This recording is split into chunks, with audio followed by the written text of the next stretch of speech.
Saya lupa ucapkan terima kasih kepada kalian yang sudah terhubung dengan Zoom Bapak dalam pelajaran macam-macam air dalam bersuci. Sebelumnya sama Bapak udah belajar tentang macam-macam makanan haram, dan minggu kemarin sudah belajar tentang materi puasa. Sebelum kita mulai ke pembahasan macam-macam air dalam bersuci, marilah kita berdoa sejenak dengan mengucapkan Bismillahirrahmanirrahim. Nah, udah hadir kan semuanya ya? Udah hadir ya? Ya, bagus. Nah, sekarang macam-macam air dalam bersuci. Nah, kita harus tahu apa itu air. Air adalah sebuah zat cair yang tidak mempunyai rasa, tidak mempunyai warna, atau tidak mempunyai aroma.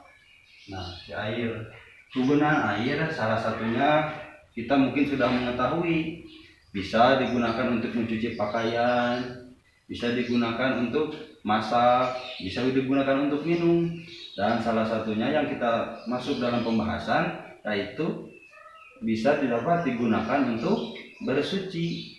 Nah, di sini bersuci. Jadi air, salah satu kegunaan air adalah untuk bersuci. Karena perintah Nabi untuk bersuci itu, di mana kita mempunyai hadas, salah satu untuk menghilangkan hadas itu, najis itu, dengan menggunakan air. Nah, hadas terbagi dua, ada yang hadas kecil maupun hadas besar. Tetap kita cara menghilangkan hadas tersebut dengan air. Nah, kita harus tahu dulu pengertian bersuci, atau disebut dengan toharoh dalam bahasa Arab itu. Jadi toharoh itu kita bersuci dengan berniat menghilangkan hadas atau najis yang ada pada diri kita supaya kembali suci kembali. Nah, yang pertama, ulama fikih membagi air itu dengan 4. Yang pertama ada air suci dan mensucikan.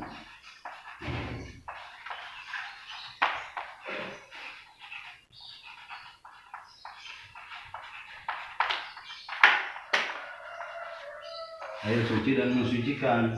Pengertian air suci dan mensucikan di sini adalah zatnya sudah suci dan dapat mensucikan untuk membersihkan hadas kita. Ini. Nah, ulama fikih membagi dari air suci yang mensucikan ini kepada 7 pembagian. Yang pertama ada air hujan yang langsung turun dari langit, sudah jelas turun langsung dari langit, itu belum terkena campuran-campuran atau molekul-molekul yang lain, maka kategori ulama mengkategorikan air hujan itu suci. Yang kedua ada air laut, yang ketiga air sungai, yang keempat air sumur, yang kelima air mata air, dan yang keenam adalah air dari mata es. Boleh kita garis bawahi dari keenam sumber air ini, Bapak ingin menggarisbawahi tentang air sungai. Kenapa air sungai? Karena di zaman sekarang air sungai itu beda dengan zaman dulu. Kalau zaman dulu itu sebelum banyak pemukiman masyarakat, air sungai itu masih bersih, masih suci dan dapat mensucikan. Dengan sekarang beda. Kalau sekarang itu sudah tercampur dengan molekul-molekul yang biasa disebutkan dengan limbah pabrik. Maka air sungai sekarang itu keruh, beda dengan dulu. Nah, gimana kalau udah tercampur? Beda lagi itu kalau sudah tercampur. Nanti masuknya ke air yang najis. Nah, yang kedua adalah ada air suci, tapi tidak mensucikan.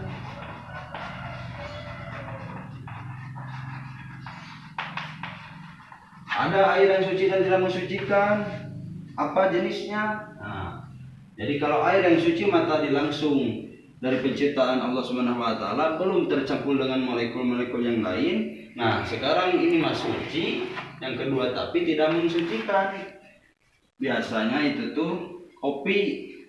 Suci tidak haram, kopi juga bisa kita minum. Bisa kita seperti susu, seperti air teh. Nah, itu suci. Namun tidak dapat kita gunakan untuk mensucikan dari hadas yang kita punya. Coba perhatikan ke depan. Nah, Bapak udah menyiapkan beberapa contoh-contoh air. Yang pertama, air putih. Nah, ini air putih tergolong dari air suci dan mensucikan. Karena zatnya memang sudah suci, tidak tercampur seperti ini oleh molekul-molekul yang lain, maka air putih ini dikategorikan oleh ulama yaitu suci dan mensucikan. Udah suci dan bisa mensucikan hadas kita. Yang kedua, ini masuk ke kategori air yang suci tapi tidak dapat mensucikan, tidak haram, bisa kita minum, bisa berikan kita kepada teman. Nah, jadi ini air ente seperti air kopi ini, jadi termasuk pada air yang suci tapi tidak mensucikan. Yang ketiga ada air mustakmal.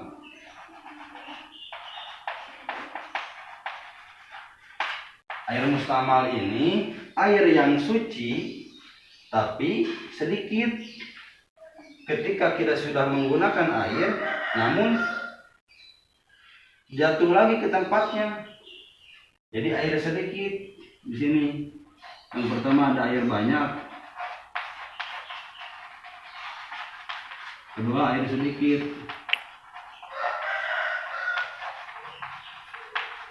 Nah, air sedikit ini adalah ketika kita menggunakan untuk bersuci, namun jatuh lagi ke tempat kita bersuci. Jadi disebutnya air mustakmal. Suci, memang suci, tapi tidak dapat bisa mensucikan lagi. Nah, kalau air banyak ini, air kathir, air banyak. Jadi ketika kita dipergunakan untuk mensuci, namun masih bisa walaupun jatuh ke tempat kita bersuci. Biasanya kalau dalam kitab Durusul Fiqh itu 2 kulah takarannya, 2 kulah sama dengan 270 liter. Jadi ketika kita bersuci membersihkan hadas di tempat baknya, jikalau airnya sesuai dengan takaran 270 liter atau lebih, maka boleh saja kita bersuci di tempat itu. Walaupun airnya jatuh, beda dengan air yang sedikit. Air yang mustakmal lepas. Kalau air sedikit, kita dipergunakan untuk mensuci, tidak boleh jatuh ke tempat lagi. Kalau kita ke ember kan sedikit, tuh ember. Nah, kita ambil air, mulunya jangan jatuh ke situ, tapi ke sini. Yang keempat ada air najis. Nah, air najis ini jadi air yang terkena oleh najis. Dia terkena najis ini, ya mungkin terkena kotoran atau terkena kencing kita. Jadi air najis ini tidak bisa dipakaikan. Banyak jenisnya juga, walaupun yang suci tapi tidak suci juga ada. Air dari mungkinlah air khamar atau air sungai yang sudah tercemar. Jadi air yang keempat ini tidak bisa dipergunakan. Nah, sekarang dari keempat ini yang hanya bisa dipakai itu adalah air suci dan mensucikan. Sudah jelas yang pertama tadi di sini kalian sudah dijelaskan. Nah, sekarang untuk Bapak mengevaluasi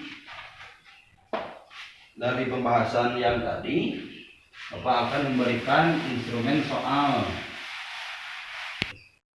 Nah, Bapak cukupkan materi pembahasan yang tadi. Jadi yang pertama ada dari macam-macam air dalam bersuci. Yang pertama ada air suci yang mensucikan. Kedua, air yang suci tapi tidak dapat mensucikan. Yang ketiga, air yang sedikit atau air yang mustakmal. Dan keempat ada air yang mutanajis atau air yang kekena najis. Dari pembahasan yang tadi yang keempat, buat Bapak sebagai evaluasi bagi kalian, coba kalian tulis. Bapak mengasih esai. Yang pertama, apa pengertian toharoh? Kalian tulis, sebutkan macam-macam air untuk bersuci. Yang ketiga, sebutkan macam-macam air yang suci tapi tidak mensucikan. Nah, setelah kalian kerjakan, Nanti hasilnya kalian foto lalu kirimkan ke Bapak lewat WA ya. Nah, udah.